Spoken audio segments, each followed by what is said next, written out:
All right, y'all, we live. Y'all know how we do. Always pushing help, well, better understand the self and giving praise to the Most High. So I had to tap in on the track. The high school track start getting charged. I'm gonna go over some other entertainment. We ain't got too much brewing on this Thursday. What's up with everybody, though? I appreciate y'all for tapping in, getting everything set. But yeah, I just did this. I went over this. Shout out to Tania for letting me know about this. I seen it on the news, but like, what's going on? Let everybody get in the chat. Last night, I mean, the night before last was a great one that we had with Steve Coakley. Appreciate everybody who tapped into that one. I'm finna get into this story, man. The girl is charged with assault and battery. Thanks for joining us. We begin with a breaking news update. The girl at the center of this viral track incident is now charged with assault and battery. That's according to Lynchburg Commonwealth's attorney, Bethany Harrison. Salute. It all stems from this incident during a Virginia high school state relay race at Liberty University. IC Norcom High School senior Alaila Everett is accused of purposely hitting Brookville Jr. Kaelen Tucker over the head with a baton. What's good, ABC 13 spoke with Kaelen after Family. it happened. I still can't believe it. I'm still in shock. Des, Everyone's Tania, texting me, checking up on me, and I appreciate Mickey, that. I appreciate like, y'all for tapping. I'm still trying to take it all in. I can't believe it happened. ABC 13 also spoke with Alaila. She says I got a it good was an one for y'all accident. today. My arm goes up because it goes up her back. And my body twisted. The curve is that way. I have to run that way. So I'm like this in the air. I catch my balance, pump my arms. She's cutting in, so when I pump my arms, she got hit. Harrison says they have not set a date yet for that trial. You can find all of our previous coverage of this viral story on our website. Just search Brookville Track. So she's basically saying she just caught back, and next thing you know, she hit the girl. But she got charged. What y'all think, man? Y'all think she should have been charged or what? I don't know about her getting an assault charge, though, especially with that alibi. WSET.com. And ABC 13 spoke to both girls following this incident. You can watch both of those full interviews. So, I don't know. It's kind of crazy. It's kind of crazy. Did y'all see the Jewish people getting arrested today? We're in some crazy time. We're in some crazy time. It really is. But I'm finna get into y'all know Diddy got a lot going on right now. I honestly think he can beat the case, if you ask me. But I'm gonna get into a little bit of Diddy. He's put, hell yeah, she should be charged. We seen it in 4K. Man, I'm saying she had a good alibi. That's all I'm saying. Her alibi, you know, if you told the police that, look, I did it on accident, y'all still gonna charge the girl? But I get it though. She looked like she did it for real. But let's check out this. So CNN, right? They playing the game dirty.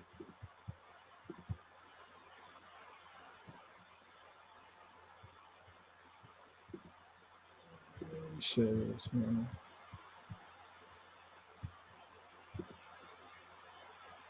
So CNN got not that one. They had another one. Here we go. So CNN had to tell Diddy they didn't alter the video. Might be. Go over a little video of this. Check this out though. It's saying the 2016 surveillance video obtained by CNN shows Sean Diddy Combs violently grab and shove and drag and kick his then girlfriend Cassie Ventura during an altercation in the hotel. Video shows Sean Diddy Combs. All right. New surveillance footage obtained exclusively by CNN appears to corroborate some of the allegations of abuse against music mogul Sean Diddy Combs. The video, captured on multiple cameras, shows Combs assaulting his then girlfriend, Cassie Ventura, in a hallway at a Los Angeles hotel in March 2016. A lawsuit filed by Ventura in November last year and settled the next day referenced actions that seem to match those seen in this video. There is no audio. According to the complaint, Combs became extremely intoxicated and punched Miss Ventura in the face, giving her a black eye, which, according to the lawsuit, prompted Ventura to try and leave the hotel room. The surveillance video obtained by CNN begins as she enters the hallway. The complaint says as she exited, Mr. Combs awoke and began screaming at Miss Ventura. He followed her into the hallway of the hotel while yelling at her. The complaint goes on to say he grabbed her and then took glass vases in the hallway and threw them at her. In the surveillance video, Combs can be seen grabbing Ventura and throwing her to the ground. As Ventura lies on the ground, Combs then kicks her twice and attempts to drag her on the floor back to... Now, I just wanted to put that because Diddy was saying that they altered the video. Now when they got to pick the jury, this is where it gets interesting. That hotel had this video for over 6 years. That's nasty work, right? They knew about it. So I think with the jury selection, this is the most important part when it comes to Diddy, right? If you pick, so Diddy and the federal prosecutors are at odds over the jury selection process for this upcoming trial. And his defense team wants to cast a wide net. According to new legal docs obtained by TMZ, Diddy legal squad wants to begin jury selection on May 5th, and they want to pick from a massive pool of 600 jurors. Prosecutors, meanwhile, want to get started with the jury selection next month, proposing an April 21st start date, which Diddy Camp is balking at because they want more time to prepare for his defense. So Diddy probably got a line up like OJ right now. But he made his way back into this. How does CNN have the only copy? I think that CNN get everything. CNN and TMZ, man, I think they be paying for stuff. Diddyville, Gangster Crip. They said Diddy is in them fraternities too. A lot of people don't know that. That's how he got those the higher ups. Salute, Kaelen. I appreciate you for tapping in, bro. I always look forward to y'all. So, what y'all think though, man? What y'all think? Is he guilty? Y'all think the jury gonna I think the jury gonna hand him his business?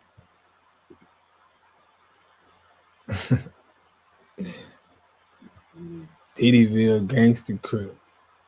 Yeah, he is a Crip. You know, I'm glad you put that because he was messing with Keefy D. And he was messing with all the Crips because Suge Knight was a blood, so he probably is a Crip. It's a toss-up. But it's like they can't be the only copy. That's what I'm saying.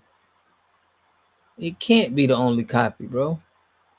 And that was from like so many years ago too. That ain't like that was a long time ago. But probably can't be the only copy. But we had, man, I couldn't believe Ice Cube, bro. What I found out a couple nights ago, I could not believe Ice Cube is with the Divine Nine, bro. That one there, I ain't gonna lie to y'all, bro. Like, that was one of the first artists that my dad put me on hearing growing up. But TMZ, low-key, the blacklist. Yeah. Even if he is guilty, he has nothing on Vince McMahon and Harry Weinstein, right? That's what I'm saying, bro. And all them other people. I'm trying to see what this Diddy stuff goes. It's deeper than just what we see. But It's been a guy. We're gonna go over this interview. Y'all know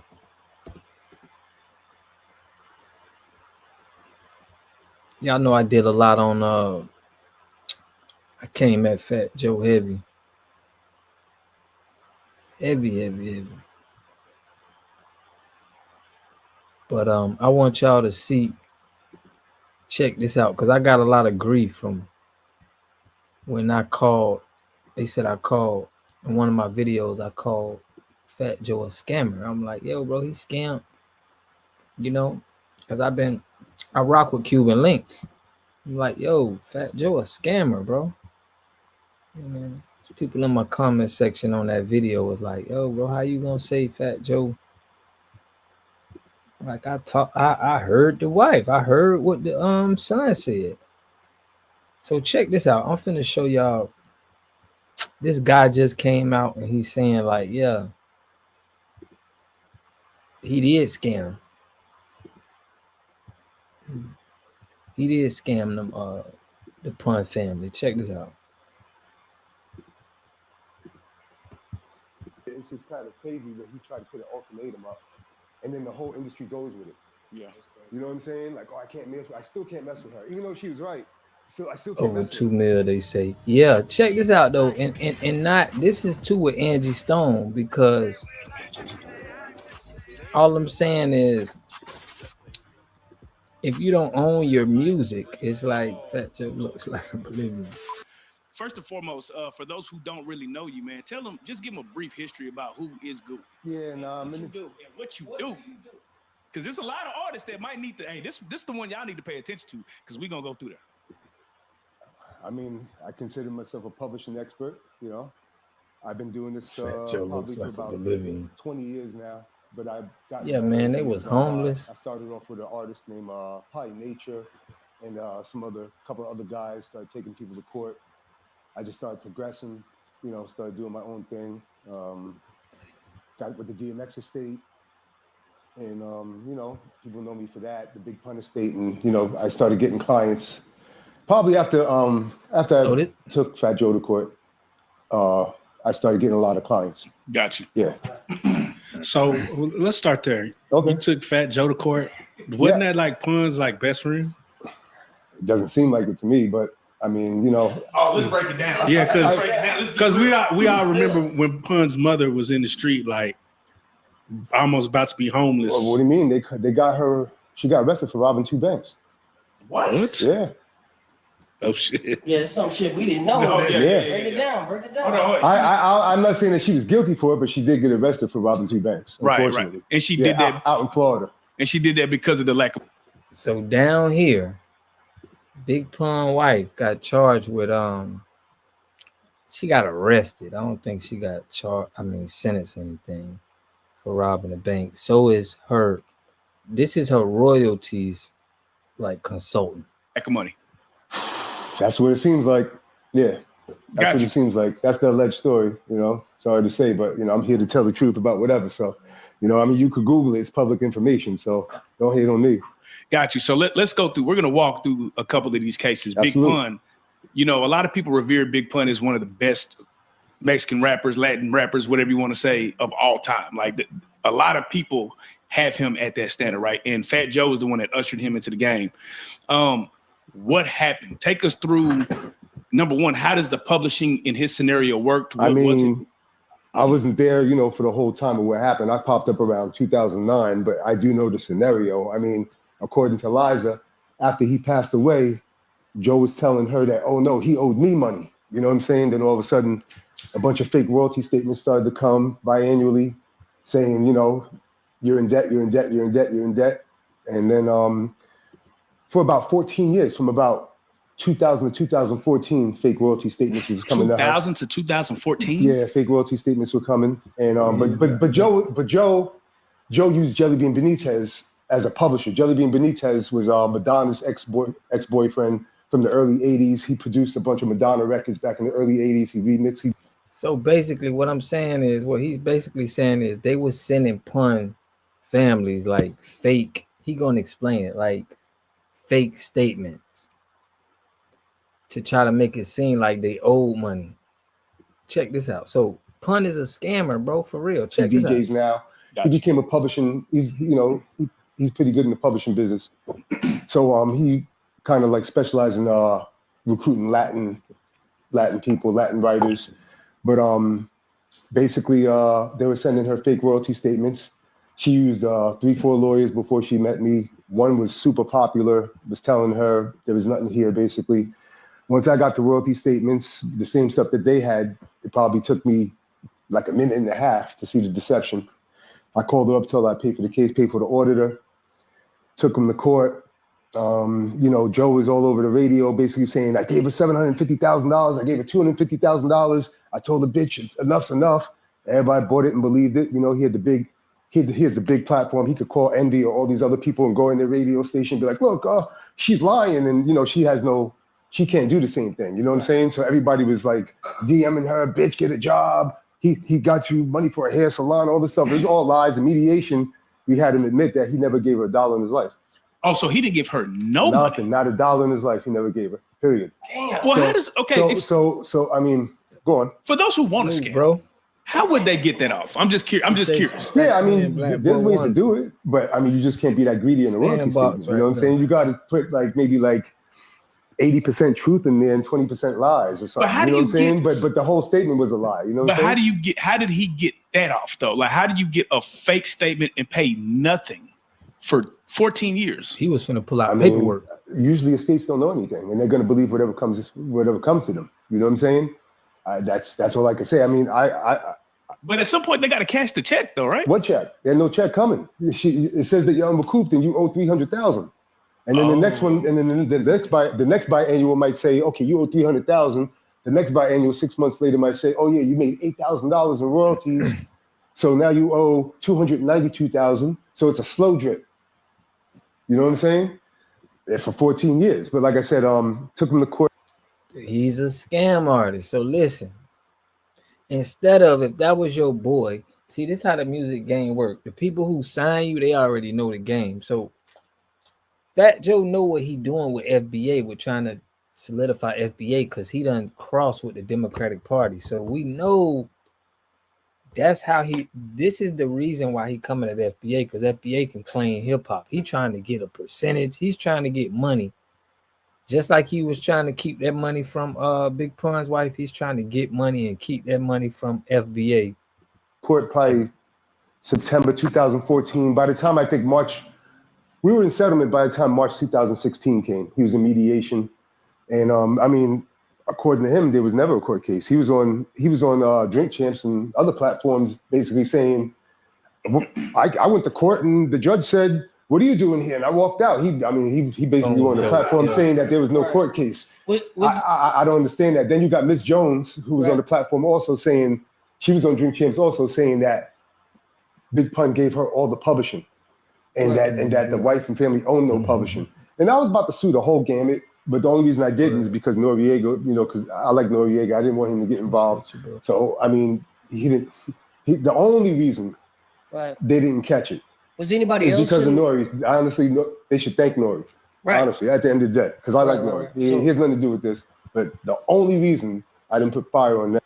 Nah, and he shouldn't have spared them because they ain't gonna spare you. Goo, you should have put the pressure on Fat Joe. If that would have been me, he would have felt the fire. I'm not sparing Fat Joe. See, because he spared him then and he wasn't gonna get, like, he didn't say all of this stuff back then, but you seen what type of guy he was, bro. He was a slime ball, bro. You gotta hand it to people like that. Anytime people want to rip off family and kids, bro, from somebody that's supposed to be your partner, you gotta go to the max. You gotta make them feel it.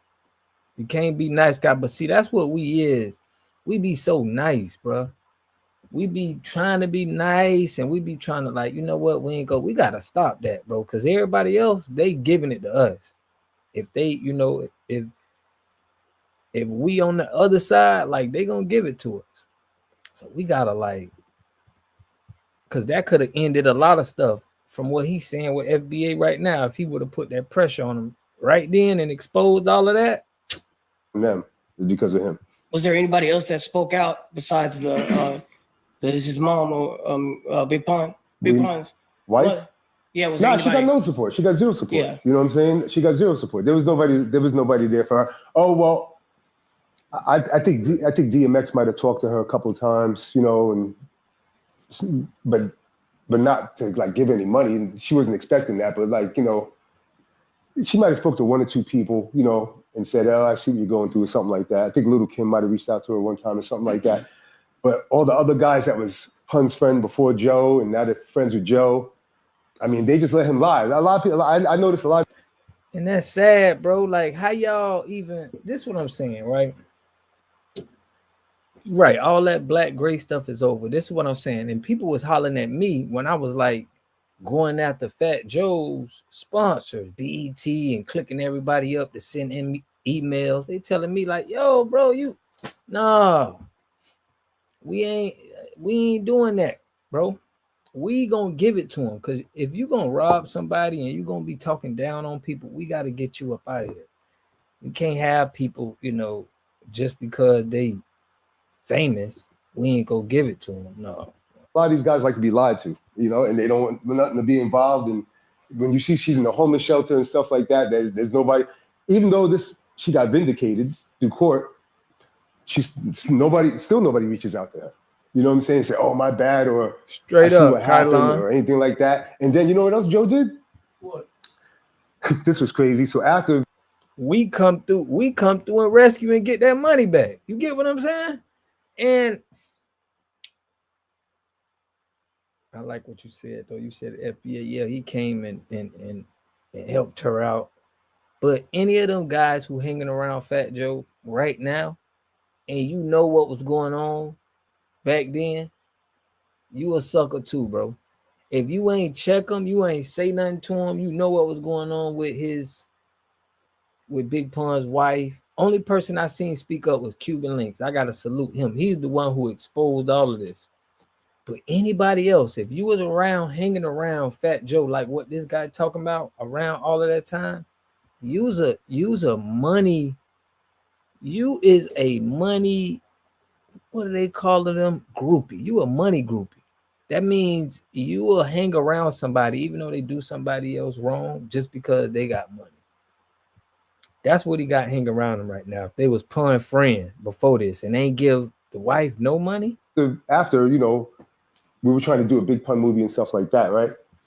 And basically, you know, we were like, hey, you know, let's get Joe involved. You know what I'm saying? Because it's going to be bigger with Joe. If you do it without Joe, Joe can get all these other people involved, make it real big. That's truthful. You know what I'm saying? But he was basically saying like, well, if you go on Instagram or if you go out there and tell publicly that I never stole from you, then I'll work with you. Otherwise, I'm not working with you. She's like, why would I do that? You stole from me. You know what I'm saying? So he wanted her to change the story up. You know what I'm saying? So then if she did do that, now all people going to be back on her ass in the DMs and telling you bitch, you lie and all that other shit. You know what I'm saying? It was crazy. But I don't understand how people just let him lie. Because not only that, people were calling me saying like, oh, you never took him to court and you a bullshit and stuff like that. And like what I do is like, I look at it as an art. Because it's not easy, you know what I'm saying? And it's like he's messing up my art at the same time. So I got to be vocal about, you know, I got to be defensive about my work. You know what I'm saying? I can't get slapped in the face about this. This is truthful. Everything I'm saying is true. You know, it's a fact. You could read the court documents. I mean, he was in mediation. He basically he said that he never gave her $1, zero. So the $750 he was talking about, he lied. The $250 he's talking about, he lied. As you see now, people are starting to see that he lies a lot, but I don't understand why nobody reprimands him. None of his friends, at least I don't see it. I mean, he's like a Catholic priest, bro. He's untouchable. I've seen some people get on his ass before. I forgot. Yeah, but not people of status like him. He compared this guy to a Catholic priest, bro. That's everything you need to know about Fat Joe, bro. Somebody compare you to a Catholic priest, bro. Yeah. Equals? No, not be like people he's wrong. Like I believe like rappers that were under him at a time on Terror Squad, they would be like, yeah, you beat your wife. Cuban Links. Yeah, Cuban. Cuban Links. I got on his ass. He was like, you Cuban, beat your wife. You don't do it. He has nothing to lose. You know what I'm saying? He's not he's not friends like all these industry guys like that. You know what I'm saying? And you know, he went through his own drama. You know what I'm saying? Sure. So He's out there telling the truth. You know what I'm saying? I didn't even want. It's crazy. I wasn't gonna say his name because I didn't even think you would know who he was. But of course, No, I talked to him. I talked to Cuban. Damn. So I talked to him the other day. Shout out to Cuban. He can you followed the disclose channel, how much man. you and were able to recover? appreciate Cuban for. Well, when we out did the to- audit, okay, this is the funny thing. Mhm. So when we did the audit, we had to get discovery. All right. Right. Inside the discovery, went back from inception. All right. So the beginning of his career, whatever, of the publishing situation, we found 2.3 in the discovery, but it was more money than that because when Jelly Bean gave the statements, it would go from like say like there's Oh, I page didn't 1 see to that. 200, Kaelen. and then there'd be 200 pages missing. There'd be pages 201 to page 399 are missing. So there's like 199 pages missing. Then it goes back at 400. So he was actually like hiding more money where there was more money. He was hiding the statement. But I don't want to hear nobody say, "Oh, but then Jelly Bean did it." No, they co-conspired in it. And in court, Joe got reprimanded for all the problems. All right. Joe was obligated to pay the bill. All right. Peace, DJ. And so if he Appreciate says, you, "Oh, brother. Jelly Bean paid the bill," if Jelly Bean paid the bill, he made Jelly Bean pay the bill, so he didn't look bad. The judge told the mediation, Joe was responsible for paying whatever was owed to Liza. Period. So help me These are understand. facts. So help me understand. So 2.3 million was from what? Just strictly recording? That was missing in the royalty statements. Yeah, I'm saying the royalty statements are coming from the actual recordings that Big Pun did. Absolutely. So do you think that was a fair amount, or was that not a fair amount that he got?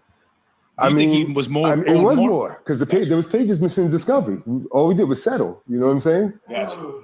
Got you. So like, you worked on another high-end case with the. Hold on. How happy was the wife? Like, man. Honestly, or did she was like, these niggas owe me. Wait, did the Pope die? What y'all talking about? I never cared about the Pope because the Pope never cared about me. Did the Pope just die? Oh, he almost died. I didn't hear about that. I didn't hear about that. I did hear about, I'm gonna go over after this. It's almost finished, but I am gonna go over that pastor that got shot by that woman, right? And y'all know pastors being a divine nine too. We seeing a lot of divine nines seem like they going down.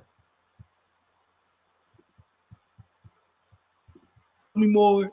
No, but honestly, it was court was kind of rough some days because it's not like I'm not gonna say the lawyer's name, but Jelly Bean's lawyer is real good, and he's somebody not to play with. You know what I'm saying? So it was Jelly Bean's lawyer, and Joe had 2 lawyers. So it's 3 lawyers or maybe 4 lawyers versus my lawyer, and me just passing off notes to my lawyer.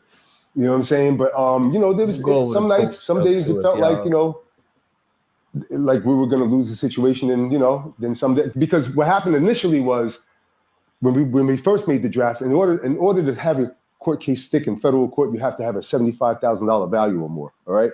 So Jelly Bean did his little thing, and basically he made some story up where it only came up to like 66,000. So it was about to get thrown out. So I had to go back home and find another 9,000-10,000.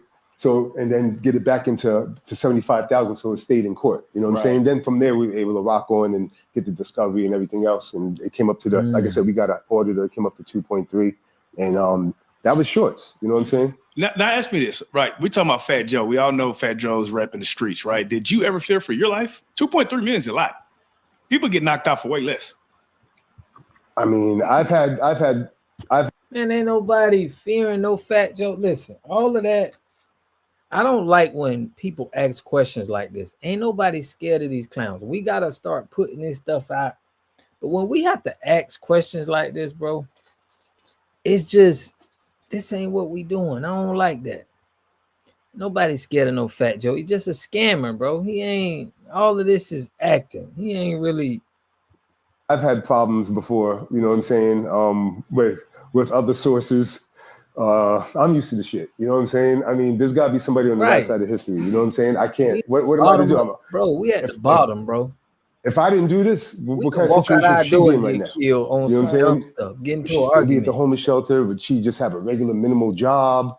Would the kids be, okay like they are now? You know what I'm saying? Would Jelly Bean still be sending fake royalty statements from 2014 to 2025 to right now. You know what I'm saying? And even if she did recoup from the 6 figures it was when we saw it, like, is he only going to be paying her like $2,000-$3,000 every biannual, and more lies in the royalty statement? I mean, who I mean, seeing all this, did it get personal with you? It's just knowing how it was playing out and the things that he was doing. Well, I mean, I didn't have any interactions with Joe, but I deal with some of his friends on the administration. Right. I help some of his people out that, some of his alumni, let's say, right? So everybody gets robbed, right? This is what I'm saying in the music industry, bro. Everybody gets robbed. Okay, it's probably a few people. I can't even say that you don't get robbed. I think everybody got robbed in the music industry, some way, somehow. If you sign, like if you independent, I don't see it, but I just don't see nobody being, This nigga said alumni. Bad. He did say alumni. Let me play him again. It's almost over, man. Rap alumni, Right? And they just want me to do the job. They don't want me to talk to them. I don't think they want to tell Joe like, oh yeah, I work with this guy. He's getting me my money. You know what I'm saying? Like they just let me do the work, and that's all good. You know what I'm saying? Right. But no, he obviously Joe knows exactly who I am. Right. How do you feel about him? How do I feel about him? Yeah, you personally. I think he's low quality. Mm-hmm. He being nice. I mean, you're gonna leave a family in a homeless shelter over lies. Nah, bro, we ain't doing. I know you trying to be nice to that man. He's a scumbag, bro. He's a scum. He's not low quality. Anybody who associates themselves with somebody that do one of their partners like that, somebody that's a friend, you're questionable. It's not low quality, bro. You got millions of dollars and you got your man's family who passed in a homeless shelter. It's nothing I can't. No, man, I ain't taking that. You gotta say it like, no, bro, he is the worst type of human being. Come on, man. It's crazy. Know what I'm saying? I mean, you can't call this guy your brother. What do you think your brother would do to you right now?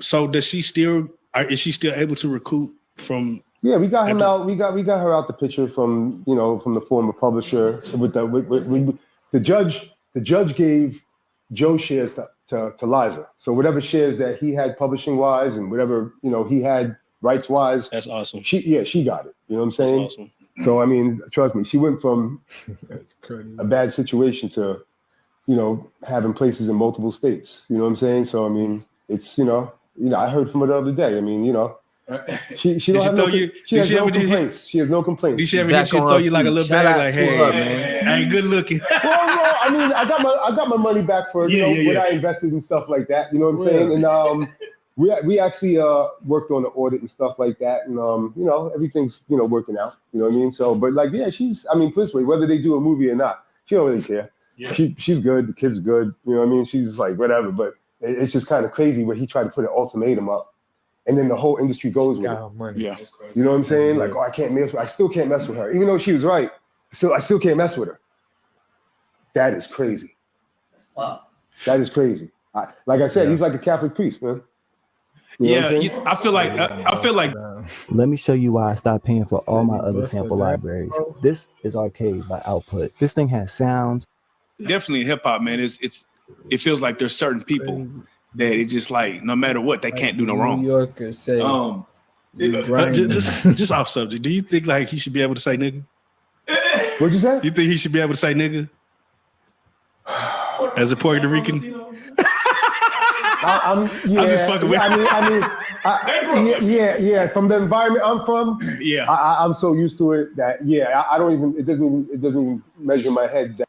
We don't want to hear you say nigga no more. No, you should have said no. His nigga rights is banned from what he said to on Math Alpha show. No, we can't say nigga no more. The term you use it in, it wasn't endearment. You use it in a way that it was disrespectful.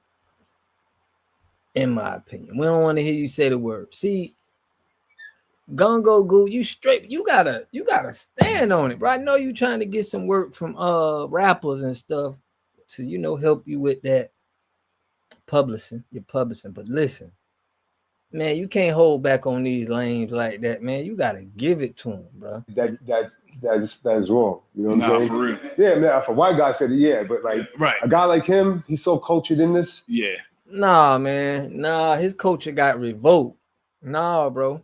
I ain't taking that. I'm revoking everything you saying. Yeah. I just remember hearing that conversation and they was having with him one day. And I'm not trying to say he's not a legend. You know, he put a lot of work in the business.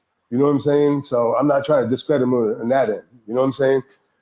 It's just crazy, this whole scenario, what happened between the pun estate and, I mean, like,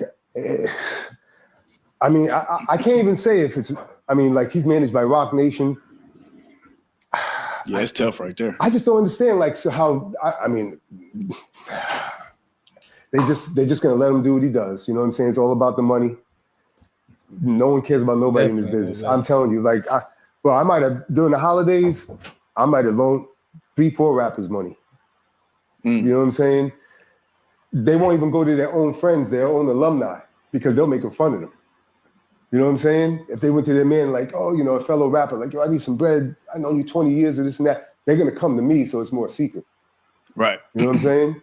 Because I ain't going to say who this, that. You know what I'm saying? But the other, they're going to laugh, get on the phone, like, yo, he tried to borrow money from me. They're going to be joking for the next couple of weeks over that shit.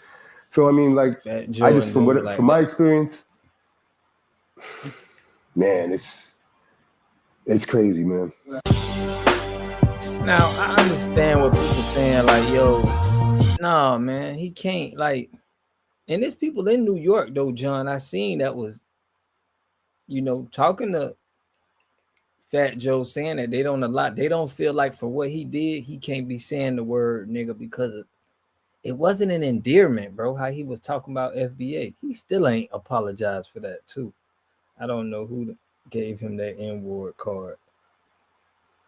And he was like, bro, it's just the manner as he was saying it, bro.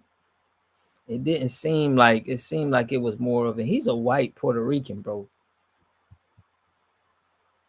But black people, we don't even want to say the word. We don't even say it like that. But you over aggressively saying it all the time.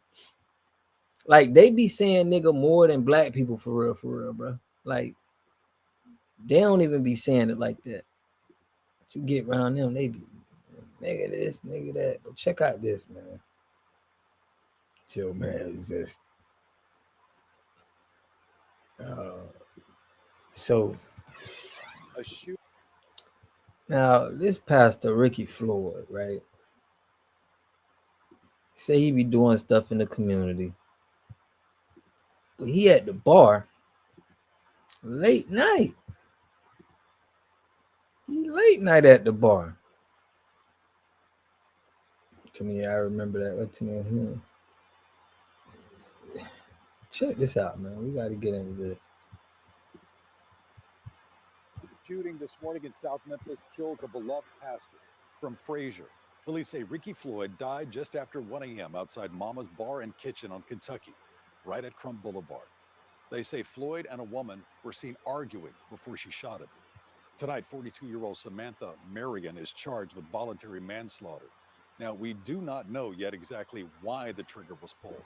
But what we do know is that Floyd was a passionate advocate for his Frazier community as pastor of Pursuit of God Church.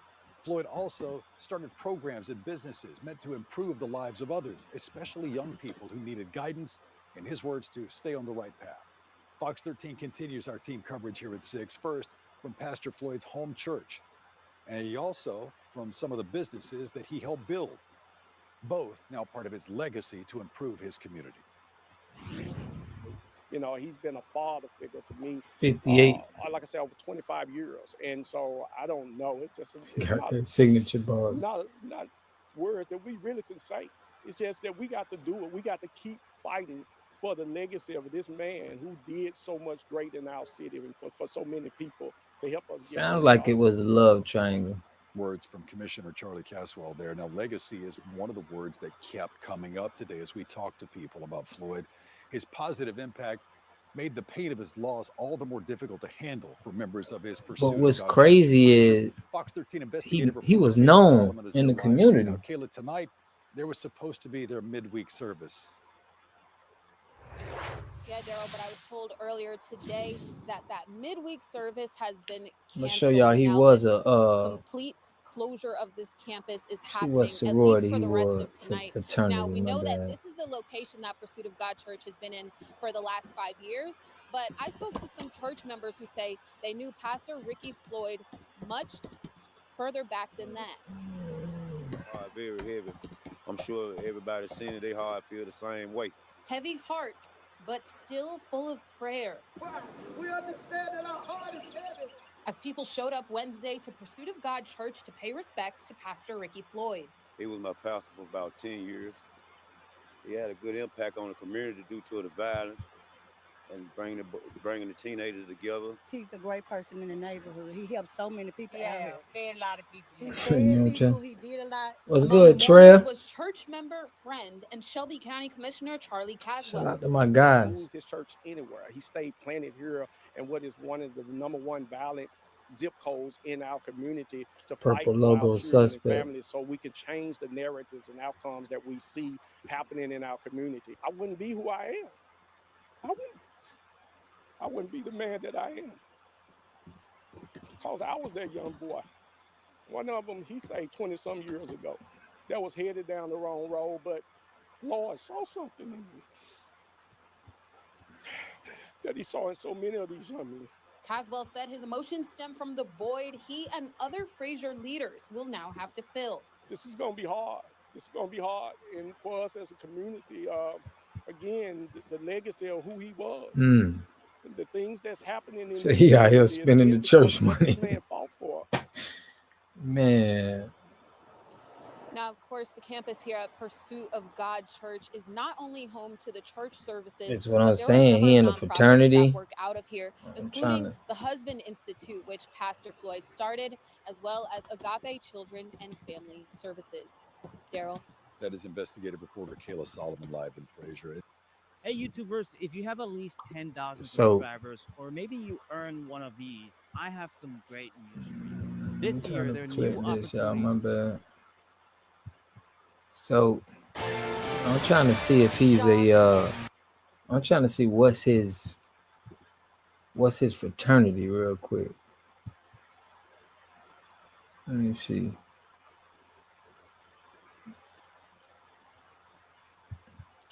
I don't see nothing. But sometimes those preachers, aren't they like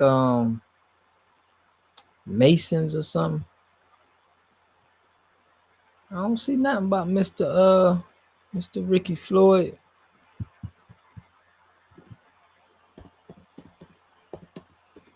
Do some more, but he seemed like he stand up. He sounds like Umar. Man, that Umar stuff crazy. Umar lost so much. I think Umar lost so much of his fan base. Is crazy.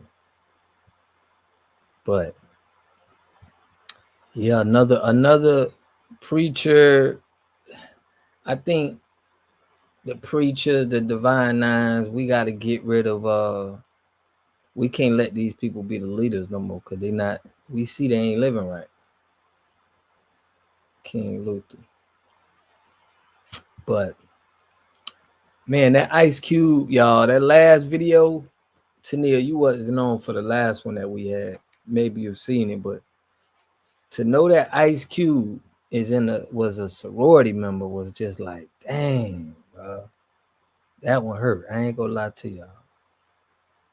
My mom said my grandpa was a Mason. I was like, yeah, but sometimes a lot of the people that be at the bottom, they just do stuff for the people that's at the top, like go get them food and just sometimes they're just up under somebody. They not, pushing no buttons or doing something.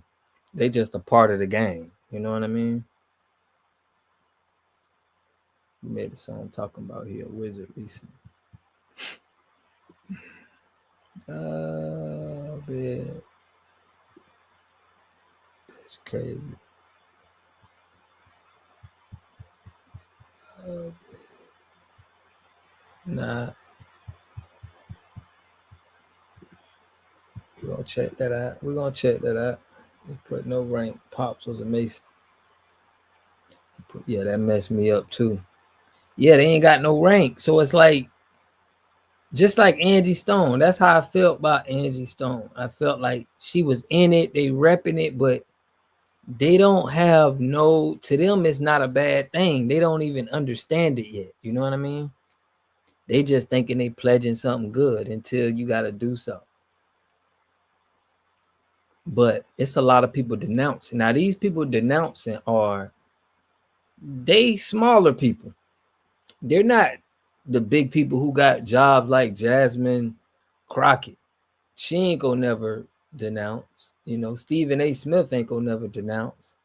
LeBron James ain't gonna say I'm denouncing. You know, we got the people who denouncing are people that like they can't climb up there too. So it's like, and they just doing stuff. Kind of like a disgruntled employee. You feel me? You're like, nah, this ain't for me. But I do think it'll be different if some of them people was in them high spots, getting money. You feel me? Not to knock them for denouncing. I'm just saying, like, we don't see nobody that's in the higher ups, that's in high positions, like denouncing. We just seeing, you know, the people that ain't got no rank. I know more people that are Eastern Stars, Masons, and frats and sororities than I know people who aren't. Dang. And also gang members, but why do people always want to be a part of some sort of group? It's a lack of knowledge of self, bro. It's why it's so important for FBA to see our ancestors, the things that they did, the things that they see, the things that they created. It's like, then you will be like, I feel like I was a part, you know, you will know that you're a part of something. All right, so John cracked into the chat. What you saying, John? You saying, well, DJ said there's a lot of Freemasons in the South, particularly Mississippi, where my family is from. I met a bunch of them. And all right, so John saying Ice Cube is not in a frat. Cube never completed college. Well, probably because they know death is gonna come. The excuse is they have more to lose, but we see the lie. Right. So wait, John, you saying that Ice Cube was never in a frat? We watched our brother Steve Copeland. He's one of the greats of the investigation. I played this on my channel. And through his research, he's saying that these are all of the people. He named names. And he gave that name. Now, LeBron James ain't never go to college at all, but he's part of the Omegas. See, it's not always about college. That's what people got to understand. It don't really got nothing to do with college. It's just that's a good way that they're in there. But it's not just about people in college.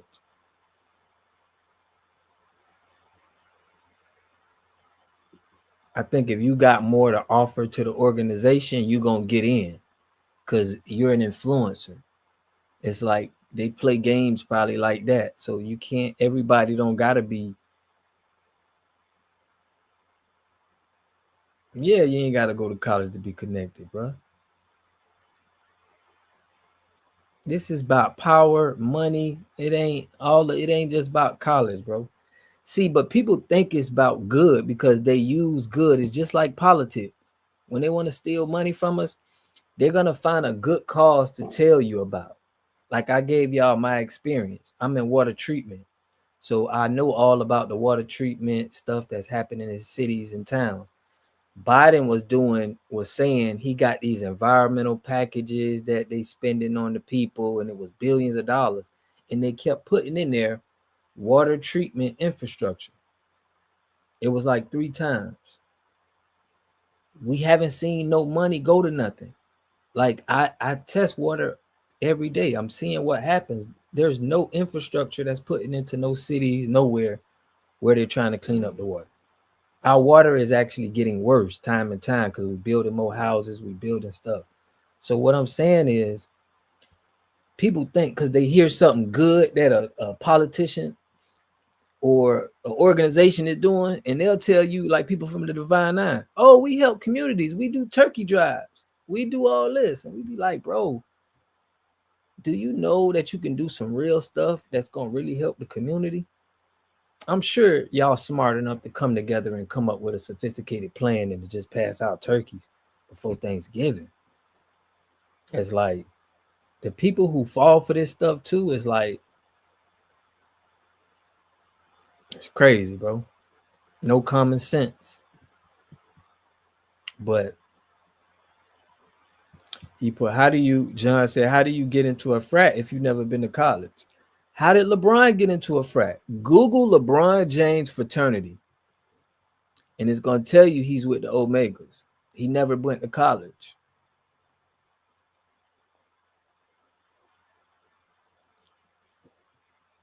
Did they ever get Flint, Michigan water straight? Yeah, no. It's like at this point, your water can't be like, they got a site, bro, where you can go type in your zip code and you're going to see all of the stuff that your city has been failing for in the water. You can't cook raw turkeys when you're homeless. For real. A politician, a person who acts in a manipulative and devious way, typically to gain advancement with an organization. That's what I'm saying. There's no way you're not going to try to rob somebody and you telling them something bad. It's always going to lead with a good cause. You're going to be like, damn, this is a good cause, man. I got to support this. How you can be in a frat without college, I don't believe it. So what I'm telling you is, how did LeBron get in there though, John? If you saying you don't believe it, LeBron is in a fraternity. They do have like honorary mentions because it's like, it's good to have you on the team.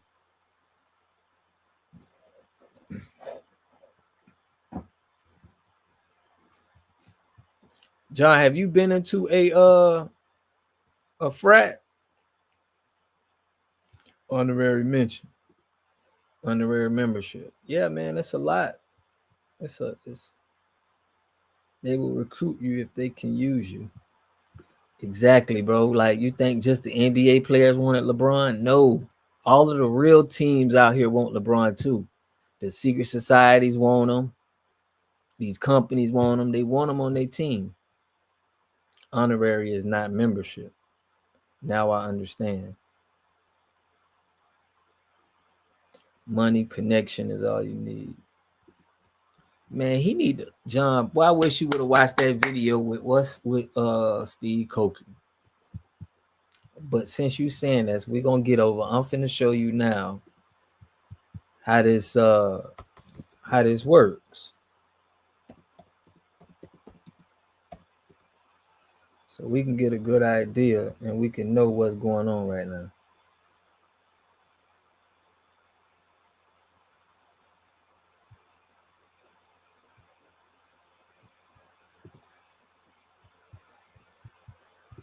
All right, so check this out, y'all. The truth unedited.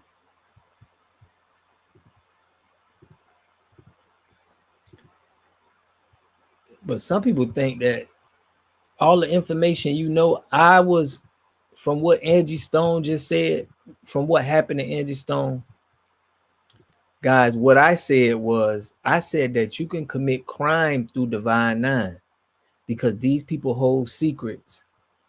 They do inflict pain on people to kill them. They got members in there that done killed people before. They got real steppers in there. And they keep secrets. So it's like, it's easy for me to believe that you can get a Divine Nine member to handle business for you if you the higher ups, because they're already doing that. They already putting pain out in the streets, bro, behind closed doors. You can hide crimes in any groups, but I'm talking about crimes to be taking people out. You can hide crimes in groups, but if these groups if they didn't take an oath, if they didn't go through certain traumas that they put you through, you know, but you can't hide crimes in any group though. Masons begin a university. Check this out. We're going to play this and talk at the same time, but no, that's the wrong one. My bad, y'all. My bad.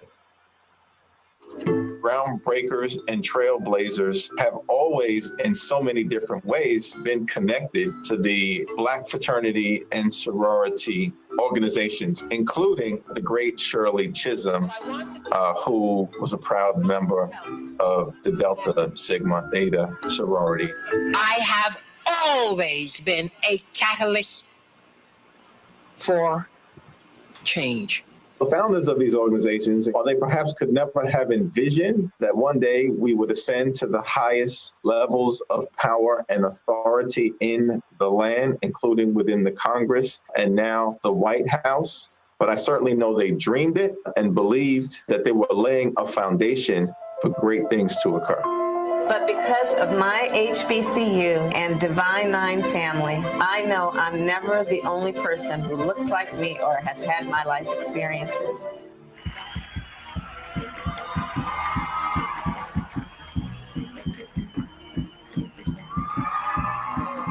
To my Marshall of the truth.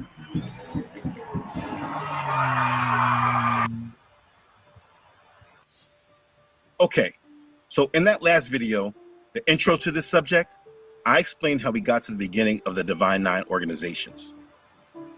We spoke about Prince Hall Freemasonry, and we spoke about Sigma Pi Phi, also known as the Black Boule.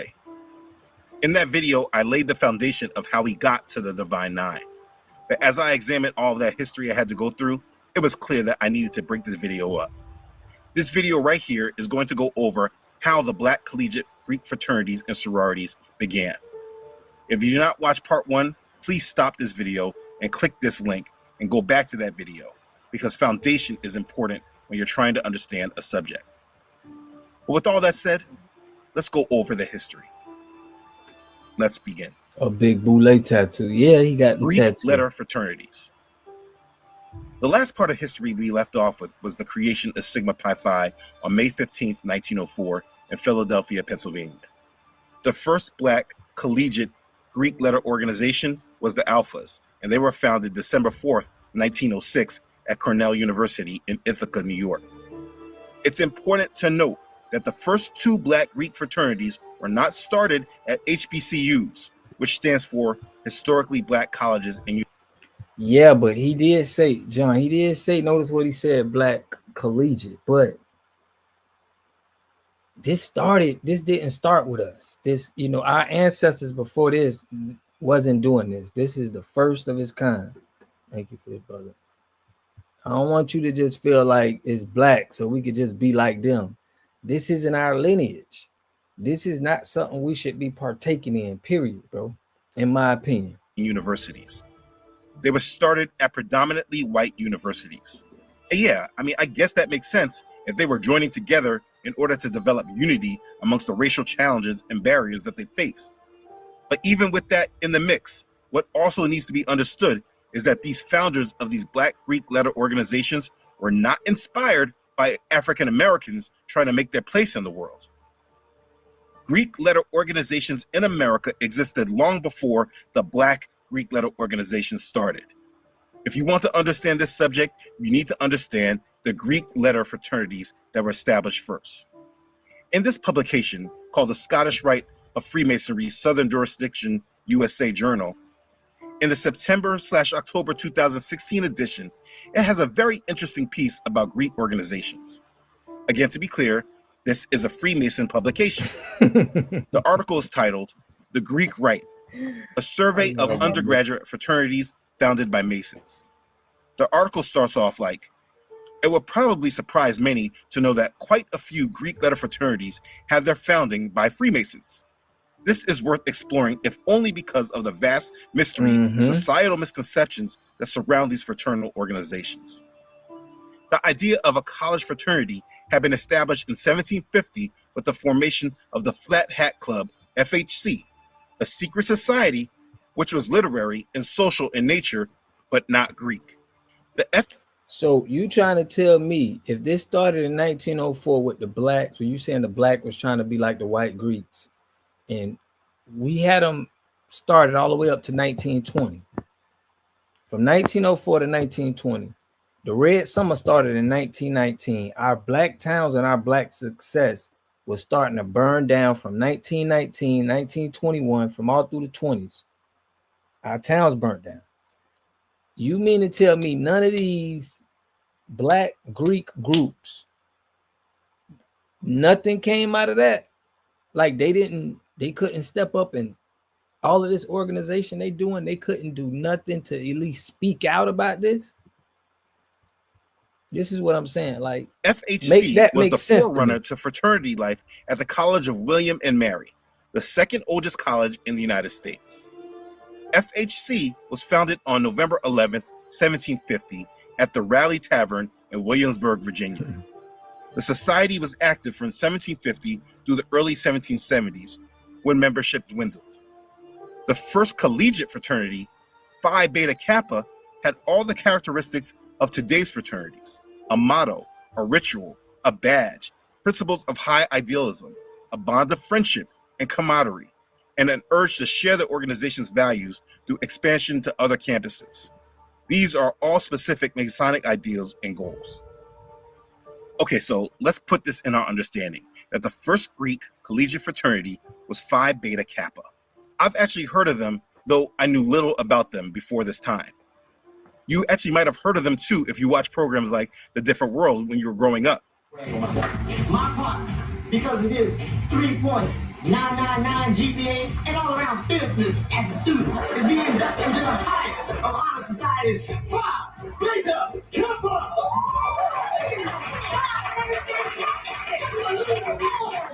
You see, our television shows have long been programming us to accept things we know little about.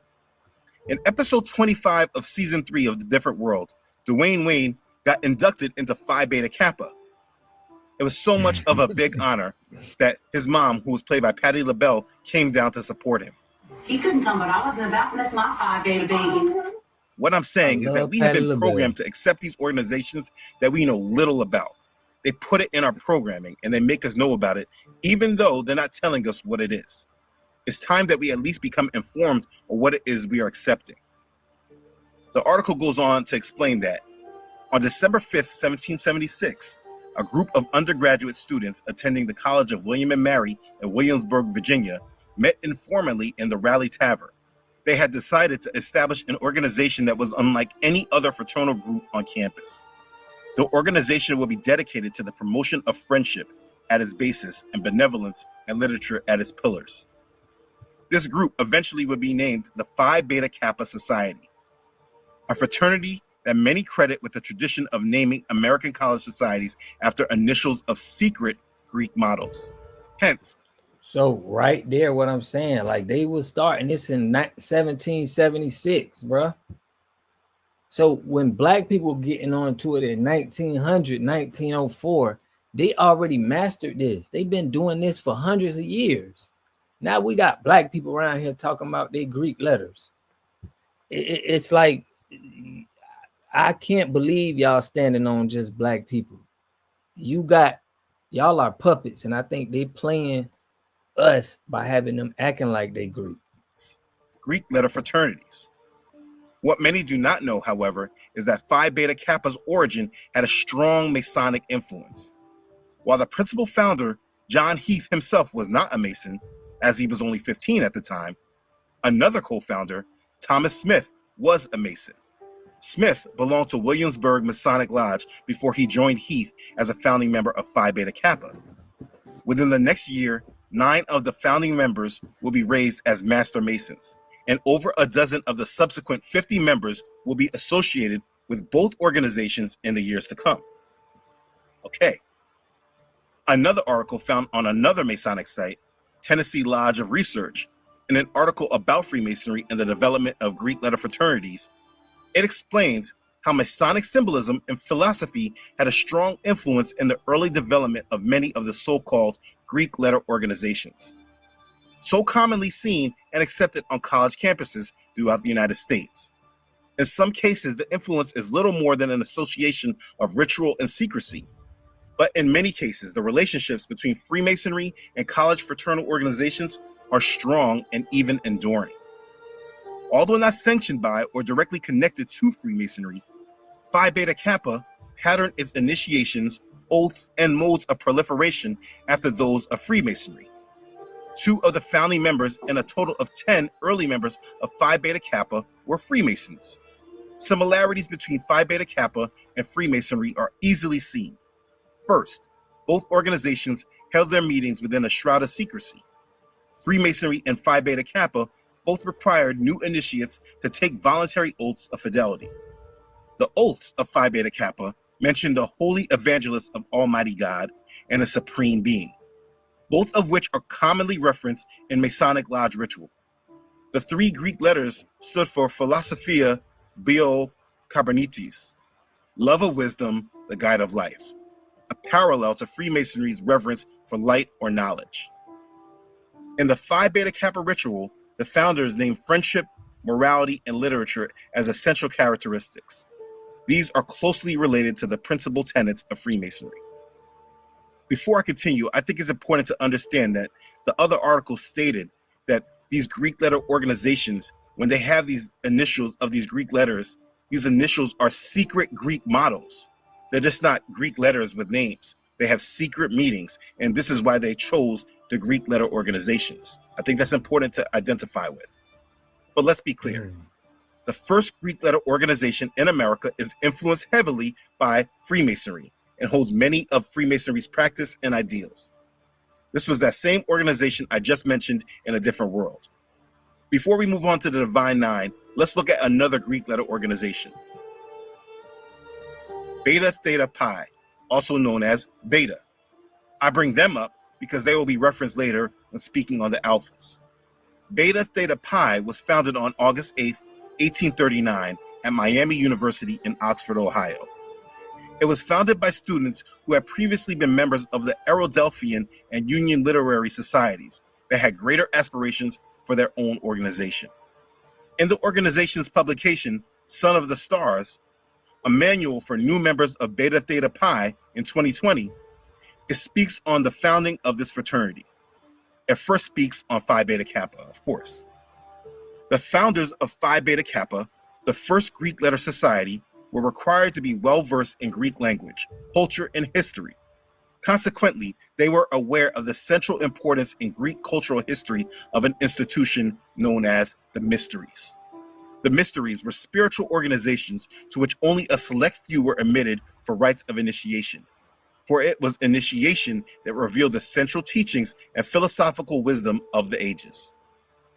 Another source, which many authorities believe inspired the structure and method of Phi Beta Kappa, was Freemasonry. Although the origin of Freemasonry is hotly debated, one interpretation suggests that Freemasonry is a latter-day effort to revive the methods and approach of the ancient mysteries. Like the mysteries, the candidate for initiation in Freemasonry passes through elaborate ceremonies where certain signs and symbols are revealed in an effort to open the participant's mind and imagination to a larger understanding of his essential nature, purpose in life, moral principles, and destiny. Right. It's Mason buildings everywhere, right? Even where I'm at, everywhere. I always see them, but said the second letter of the Greek alphabet, B. No correlation. You saying that there was no Masons were not Greeks. I don't think they're the same, but I think like Masons is like the NBA and the fraternities is like the D League. It's like, yeah, they're not connected, but you know, you can join. It's kind of like this. They're similar. Contrarians, what you said, Mickey. The black community are a problem for our people. This dude is deterrent black community.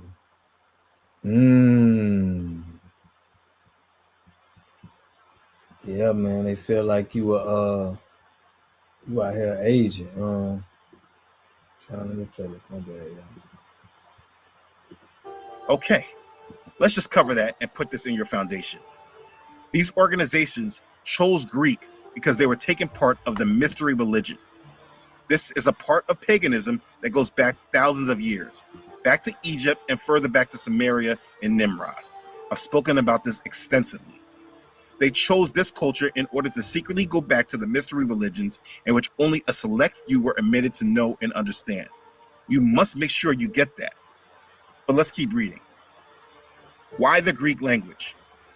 It's clear that by utilizing the Greek language as the source of its hidden principles and values, Beta Theta Pi, too, relied upon the legacy of the ancient Greek mysteries and its approach to seeking wisdom and personal transformation through initiation.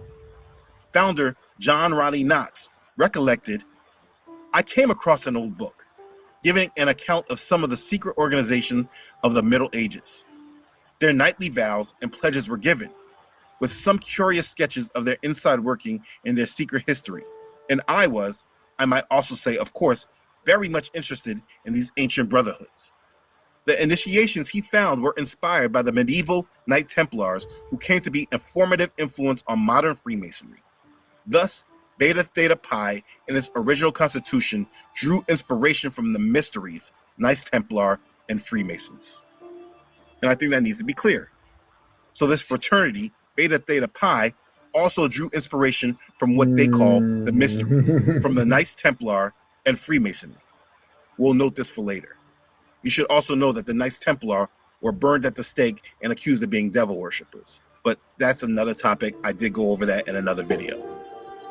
What I just read, though, right now, unpacked a lot. For many who watched this channel over the years, I have explained why I reject the transliteration of the Hebrew Messiah's name into Greek. If you understand that these people have used this language to work in the occult, that language has to do with the mysteries of the occult, you should really understand how deep this world is and how wicked this system is. They are practicing the mysteries, which is just another word for the occult or the mystery religion of the pagans. This is witchcraft. And what I am explaining is that the foundation of Greek letter organizations are started from this foundation. This is what the foundation of these organizations are built on. And I read through 3 different sources to prove that point.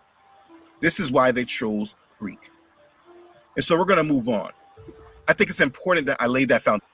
But what this is really exposes is all of these black people that's in it. Like our politician. Why is all of our politicians, if you Google all of our politicians right now, they're in some fraternity or sorority. Al Green, Jasmine Crockett, all of these people are in these sororities, and we know what it stands for. So how you gonna try to convince me that somebody is pushing good when they're in these secret sororities that they won't even tell you? I don't know how people can co-sign somebody that's in this kind of lifestyle, bro. It don't matter what you like. If they in this lifestyle, Foundation, the real understand. You see, without understanding history, we often go on and practice things that we don't understand and we don't know what they truly are. We just move through lack of understanding and ignorance. But I want you to try this. Before you ever talk to someone about their Black Greek letter fraternity, ask them sincerely, what was the first Greek letter collegiate fraternity? And what was the major influence they were inspired by? I promise you, most of them will not know. Exactly. That's what he's saying. They're not telling them the real truth of what is really behind. They got a whole nother facade because they just want you to be slaves to this.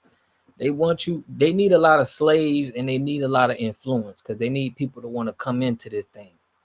So what I'm saying is you can't take everything from how it's going on because they're marketing too. They're running a business. I looked up how much these organizations make annually, and it's millions of dollars.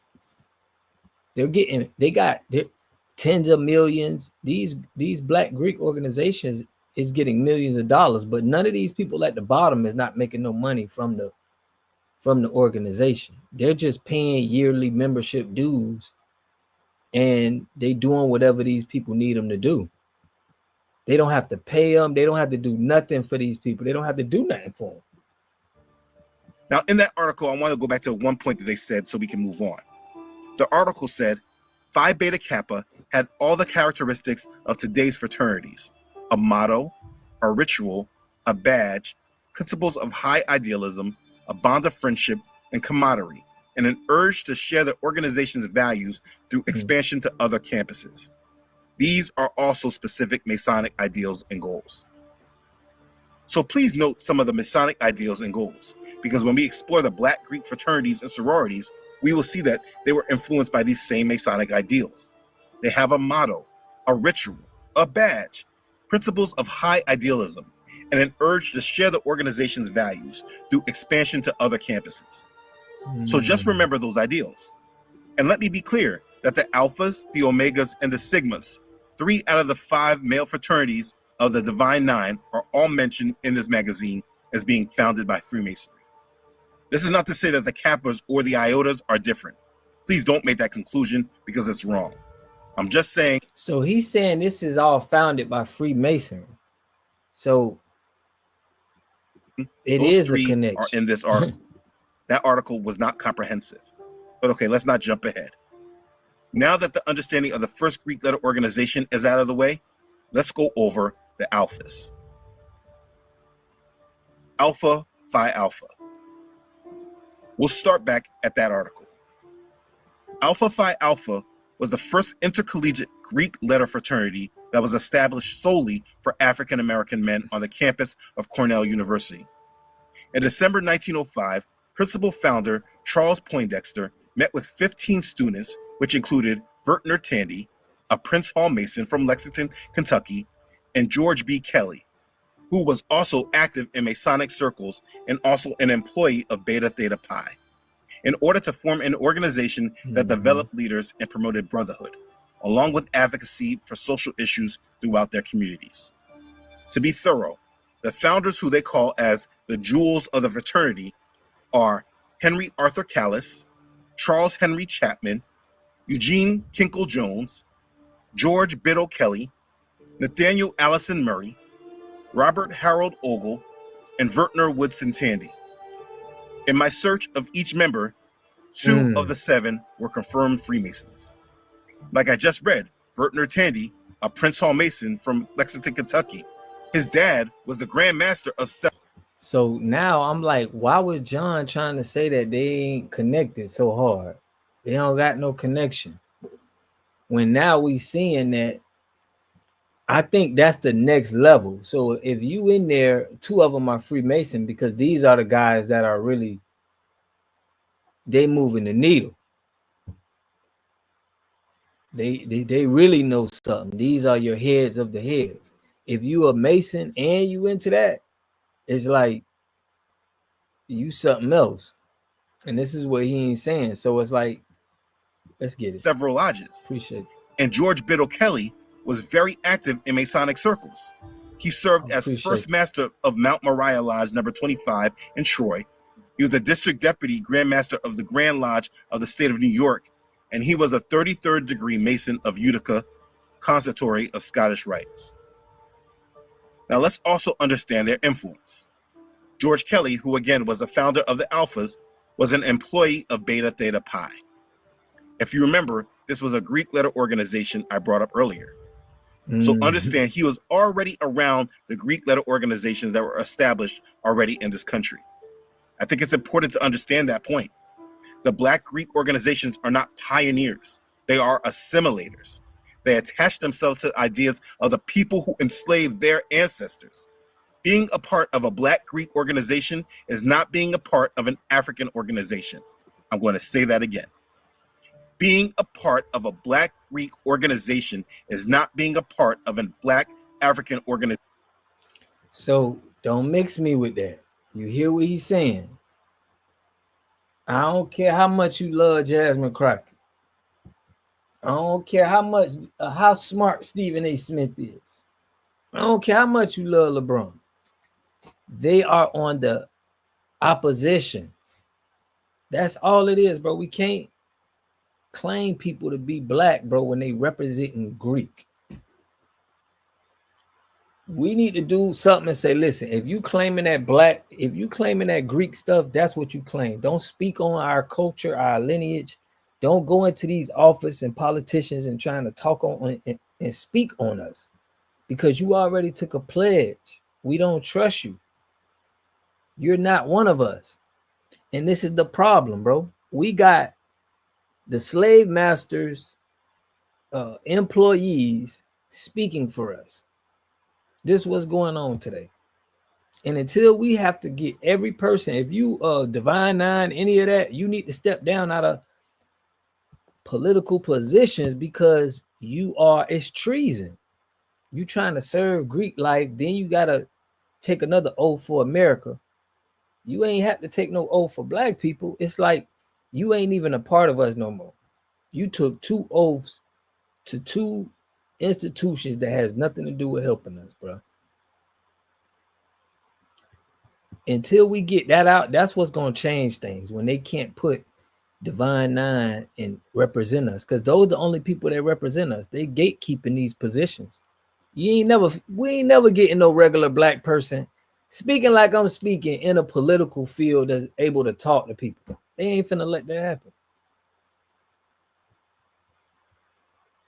They only choosing from these Greek gods. They only choosing from these Greek organizations. It is a European organization that black men in this country were assimilated into by European influence. What we call pillars and staples in the black community is just an assimilation and rebranding of our oppressors. Imagine the irony and hypocrisy these black Greeks have, speaking on the horrors of oppression and slavery. But in every instance, we see that they did all that they could to adapt and to assimilate with their oppressors, with their witchcraft and mystery religions. It is a repeat in history that goes back to the book of Maccabees, back during that period. But during that period, the Hebrews died in order to preserve themselves. Almost 2,000 years later, these same Hebrews are sitting under them, trying to learn how to assimilate. It's disgusting to me, but I need to move on. So 2 of the 7 founding members of the Alphas, like I said, were Freemasons.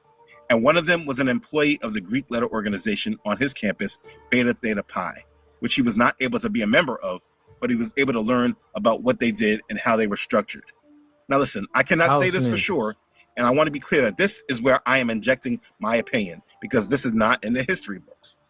But it is easy for me to see and visualize how these original Greek organizations influence these young black men to form their own group, and would help them gain power and influence in this country. All these young black men did was copy what they saw their oppressors do. They claimed they started these organizations because they were being denied essential rights and privileges afforded to them.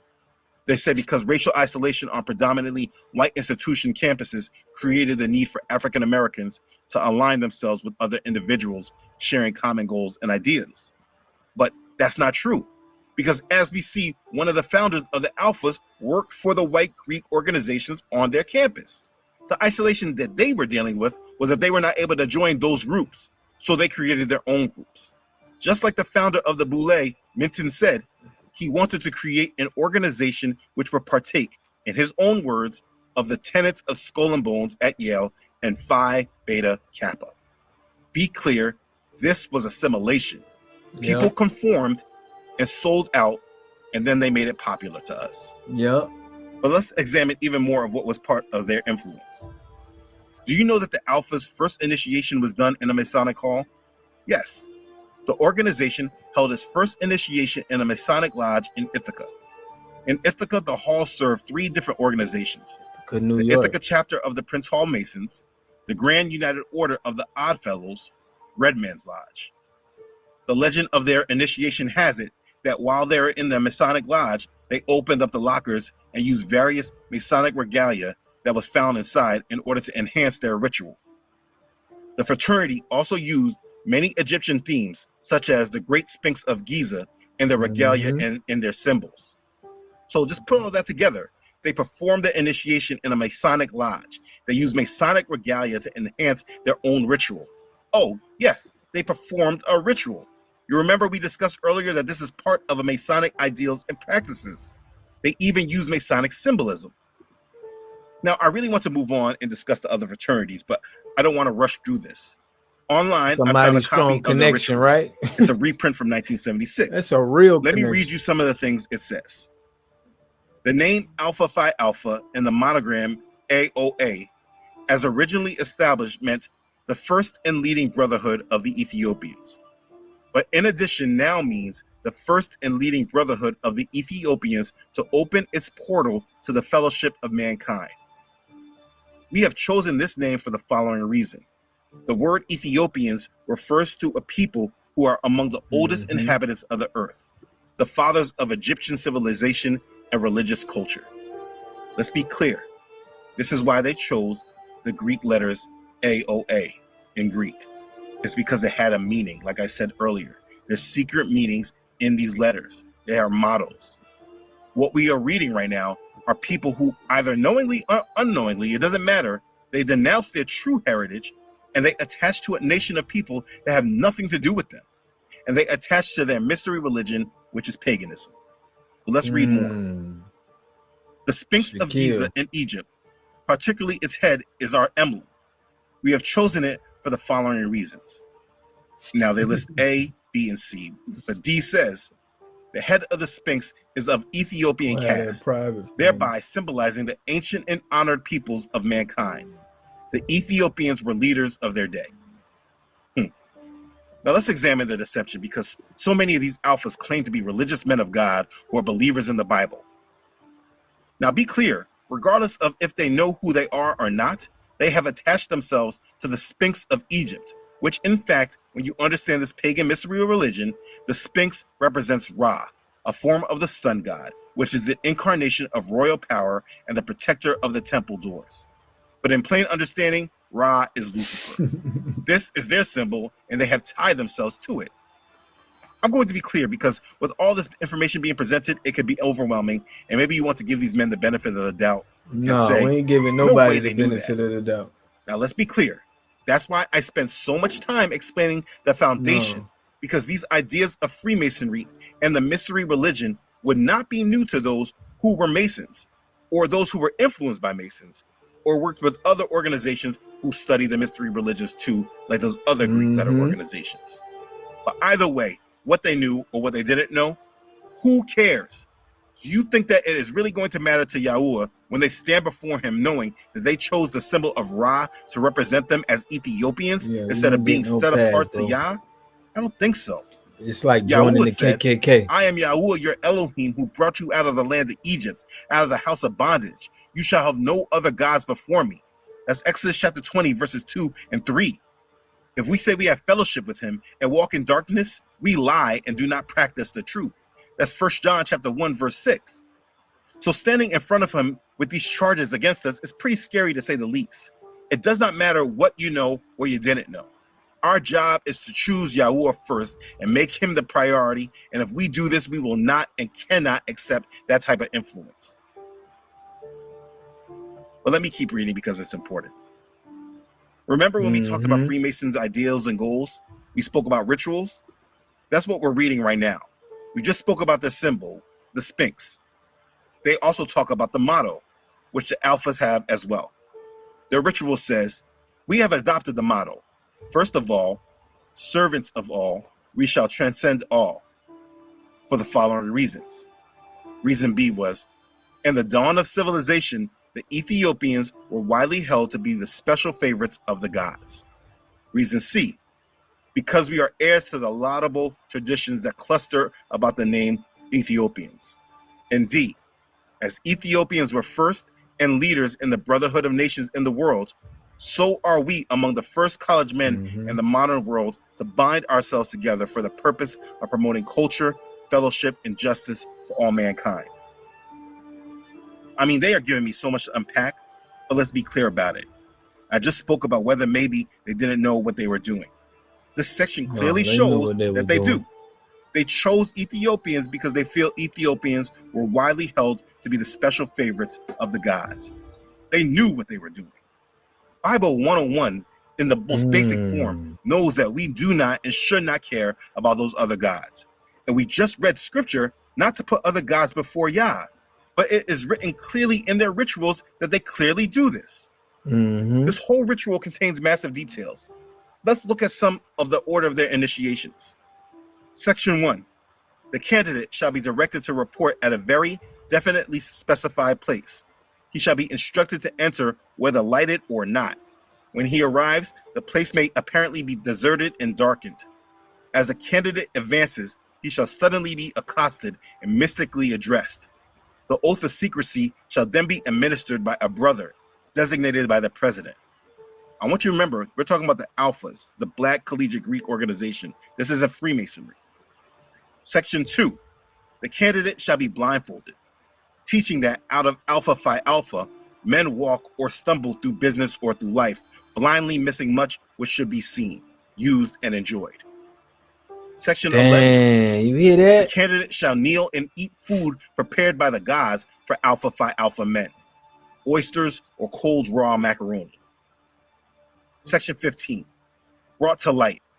All members shall say, "Behold, behold," as the candidate's blindfold is withdrawn and he sees Alpha Phi Alpha, the light of the world, goodness gracious, in large letters just over the altar. Yeah, so there's an altar. The They're presiding doing officer something to then you. reads the following from the 4th chapter of the Ephesians. So they're reading the Bible while they're doing all this. Section 17. A. Reading of the Constitution and bylaws. B. Reading of the chapter Constitution. C. Oath of allegiance. D. The new brother shall be given the rap of admission and the password. Section 18. At the next regular Oath of meeting, the allegiance. new brother shall be given the grip and the hailing signal, and the entire ritual shall be read to them. The oath of secrecy. I do solemnly swear or aver to keep absolutely secret the name and working of the Alpha Phi Alpha Fraternity Incorporated. All throughout this, we see the influence of Satan. None of this is harmless and only about the uplifting of the brothers in our community. If this was just about empowerment, why do they need to kneel at an altar and eat food prepared by the gods? Ask yourself, why do they have to swear an oath of secrecy? Ask yourself, how many of your pastors do you know that are alphas or a member of any other Greek letter organization, because they all do similar things. And of course, we are grateful as you are for Archon and Bishop Walter Scott Thomas Sr., pastor of the New Psalmist Baptist Church, and our gracious host today, along with your lovely First Lady, Patricia Thomas, and the larger church family of officers and members. Back in 1904, it did seem wise and good that men of ambition, refinement, and self-respect should seek the society of each other, both for mutual benefit and to be an example of a higher type of manhood. Today, in that same tradition, Sigma Pi Phi and its Northeast region comes to praise God, worshiping, caring, and sharing at the New Psalmist Baptist Church. They in church too. Why is your pastor swearing an oath of secrecy? As a matter of fact, why are they even taking oaths? Yahusha says, again, you have heard that it was said to those of old, you shall not swear falsely, but shall perform your oaths to Yahuwah.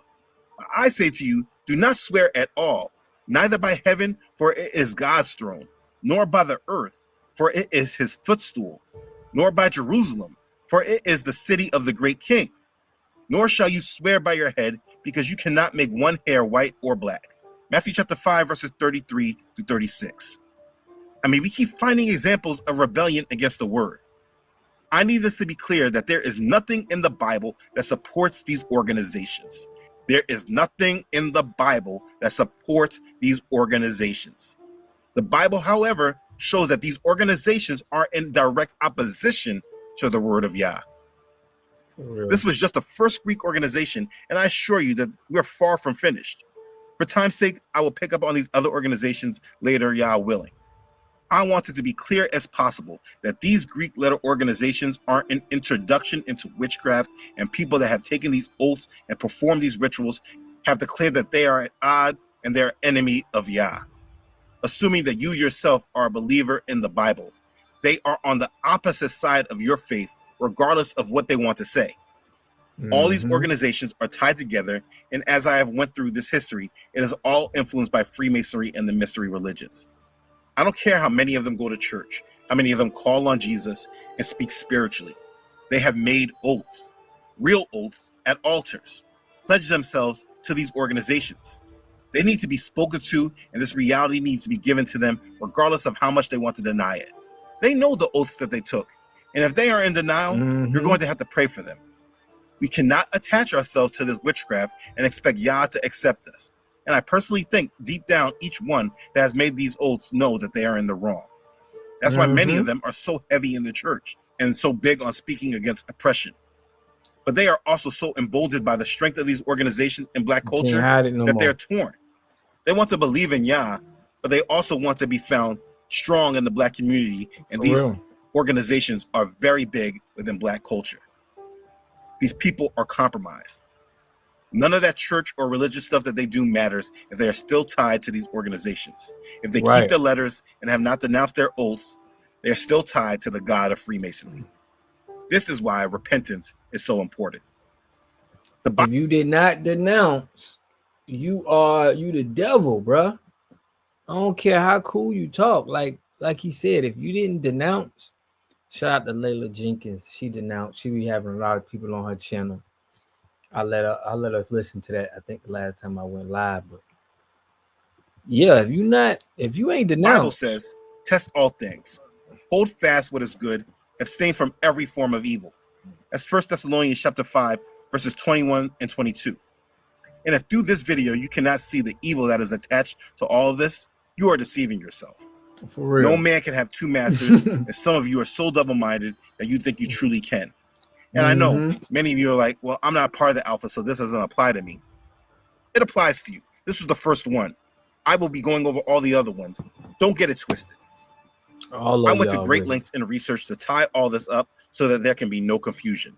I don't care about your ego. I don't care about your pride.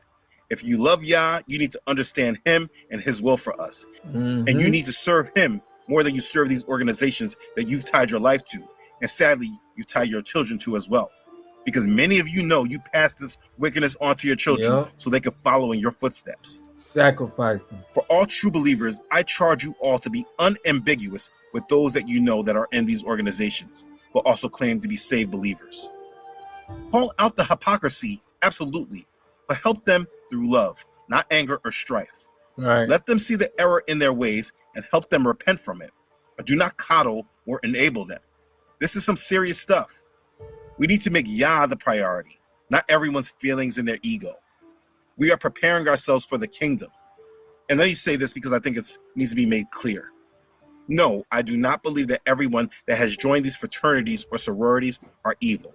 Far from it. Most joined because they wanted to be a part of something, and I get it. And many were following their parents. Most have joined these things in ignorance. Their intentions were not directly against Yah knowingly in their hearts. Just don't even know. I do not believe that they did this with evil intent. So please take that out of the picture. Yeah. Most of this is done through ignorance. Most people have engaged with these organizations through a lack of understanding, a lack of knowledge, and ignorance. This is what I'm talking to. In the end, though, I need you to know it does not matter. Right. They are It don't matter. compromised, and they have made pledges against the God of the Bible in order for them to be better accepted by this world. They have chosen this world over Yah, and the devil deceptively made them pledge their allegiance and take an oath to that decision. Too many people are playing games with their souls. And for me personally, I wouldn't take those risks. But listen, they're yours to take. You have now been given the information about these Greek letter organizations and where the influence comes from. It is up to you to decide if the organization you pledge to is worth being on the opposite side of Yahuwah. But I will tell you like this, from me. Now therefore, fear Yahuwah, serve him in sincerity and in truth, and put away the gods which your father served on the other side of the river and in Egypt. Serve Yahuwah. But if it seems evil to you to serve Yahuwah, choose for yourselves this day it's not whom you will acceptable serve, no more. whether the gods which your father served that were on the other side of the river, or the gods of the Amorites in whose land you dwell. But as for me and my house, we will serve Yahuwah. We will serve him. Right. You make the decision on who you serve. You decide who it is you will serve, but you make sure you're prepared to stand on it. And stay over there. This and come over here is not us trying to hang. a game. Be blessed, everyone.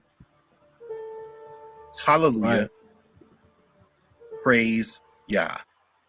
Right. You might well go put on a KKK hoodie on if you're gonna join these Greek organizations, bro. You better be comfortable with doing the same thing.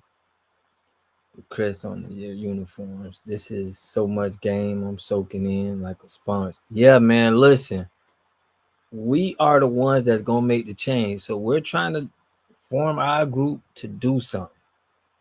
Come together, expose this stuff, and get like. This is how they taking us over. This is how they taking our wealth, bro.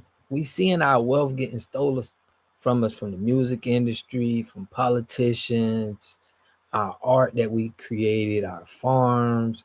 All of this stuff is just being taken away from us, and is everything is connected.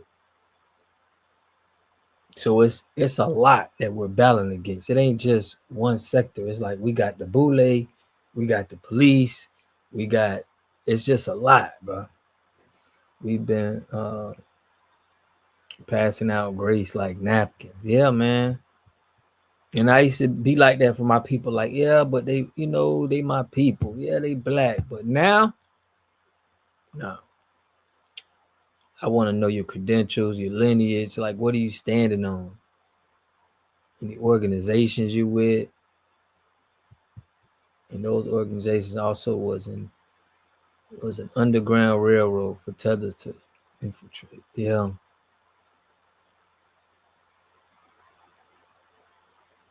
For real. You ain't we've been bouncing and giving out grade, passing out. It's old. Ain't nothing wrong with it. But listen, y'all, we here to make change, though. That's what we here for. We gonna be the ones that's understanding this because we got the information up. Ain't nobody gonna be able to trick us. We're probably the most advanced FBA, that has ever been. We got all the information. We know about the ops. We know about, our slave master. We know about all of them. So it's like now we got the best information to do the most damage, I think, in any time. Yeah, we live and we learn. But they running the same plays, y'all. So I mean, we just trying to stop the same plays from being run. But definitely we pushing cancel the whole boule.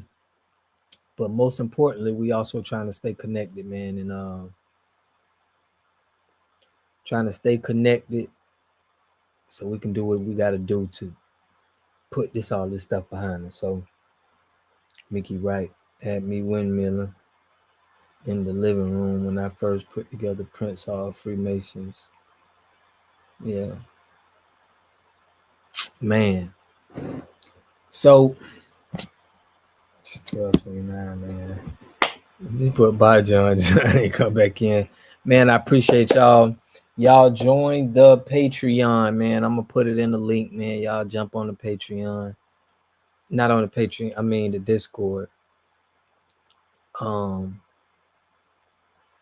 we're gonna keep having this dialogue. Those who ask questions have talked to God. And once we put it all together, it's over for enemies. For real. Because they got to do stuff like this. They got to infiltrate us. Like I told y'all about Doc Hart Perry and the feds. It's like we have been infiltrated so much. But now we get to speak in secrecy. See, we got to be playing the game. We got to learn from them how they discuss their stuff in secrecy, they plans. They ain't putting all of their stuff on Front Street. They got a collective group of people and they're discussing things and they moving accordingly. And that's how you got to move. That's what I'm taking from this. We got to make sure everybody is down. They're not going to bring nobody in their Divine Nine crew unless they know they solid. They don't, it's no guessing, It's invaded. Yeah, you're right. Yes, man. Appreciate you, Racehead. We appreciate everybody for tapping in. Definitely. Y'all definitely need to, we got to move in silence. We can't They not doing that. Like they have us know about their organizations, but the moves they make behind the scenes, that's what the silence is for. And that's why they got people who stand on secrecy, because they know they can't have their moves that they're making and their connections be out. But I'm checking the gate. Straight up, we breaking the gate because they gatekeeping for real. Just forgot, this is your land. For real, this is our land. So it's a lot of stuff we got to overcome to get it, man. Yeah, you right. It's past infiltrated. He invaded. He got so much. There's nothing we could do. But yeah, man, y'all know how we do, man. So tomorrow I'm going to be live again. Try to put together another show. Got Trail Jackson on Sunday, and I'm going to get Introvert Rockstar, man. He been holding me down. He's saying he want to get on. So I'm trying to really connect Red Supreme, Black Alpha Network, all of my guys out here who trying to standing on business, that I know I could see them out here, representing for Yahweh. I'm trying to link up with all of them, man. So we stronger together. I feel like if we putting all our messages out together, you download solar information daily, listen and see with your heart. For real. So, man, good night, everybody. Fam. Yep, General Seti too. That's my guy. He shouted me out, man. Introvert Rockstar shouted me out. General Seti shot me out, man. And they just been showing love. So I like the crew that we got on Facebook. Not on Facebook, on YouTube, standing on business. But y'all make sure y'all hit the link, man. Join the Discord. I put it together. We're gonna have secrets, see that how we speaking to each other. We can't put everything on Front Street. But I am gonna be doing these shows, but I'm gonna be putting so much more that is not on you. I'm gonna do some stuff on YouTube, but it's not gonna be as in-depth and serious as the stuff that I'm gonna put in our secret communities, bro. How I'm gonna be talking, because I was a lot of old school OGs been hitting this out to me and been saying that, make sure our game plan is not online. So I got to make sure that we don't do that. Yeah, General said he be putting in that work, man. We got some soldiers out here. We just got to unite it and form the force, and there will be a crew to be reckoned with. I can't wait. I'm so excited, man. I'm so excited to link stuff up. But I'm going to be reaching out to all of these guys, y'all, and having them on my channel. So we're going to be having all of the guys. Y'all let me know who else to have, but I'm going to be reaching out to all of them. So we know that we connected and we fighting the power. So nature does not need instructions. Straight up. So yeah, we ain't giving out all our game plans. And shout out, there's some people got some land. We trying to make some moves. So yeah, we got some big things coming ahead, man. Shout out to Racehead. He just tapping in to the channel. We appreciate you joining.